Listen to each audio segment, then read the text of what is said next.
I just want to ask a question. I was just watching Pair because it was in one of the hot topic a long time ago. Uh-huh. And I'm looking here and it seems that in the bid and the ask, there's $1 million for a bid in it. What does that Yeah. mean? I wouldn't worry about it. It means, oh, I see what you're talking about. The level 2 at 1365. Yep. Yeah, that means there's a million orders getting ready to execute if that pulls to 1365. That's exactly what that means. Which means I would use that as a support level, right? Does that make sense? So, Coach, I didn't understand that because there are a few things I'm not still understanding. Oh, there we go. Now we're talking. Now somebody wants to know. Okay, good. Let me train you on this. That just means there's a order for that million at that price, right?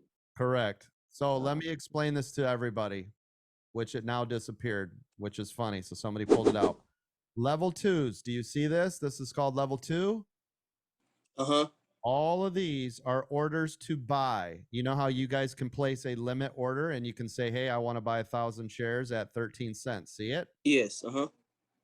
When you see this, you know that 117,000 shares are going to be bought up at $13. So if you put a line on your chart at $13, that's going to be a strong support level because as soon as it touches, everybody's going to buy it. If everybody's going to buy it there, where do you think it's going to go? Does that make sense? Yes, it does. Right. Thank So It you. made a lot of sense.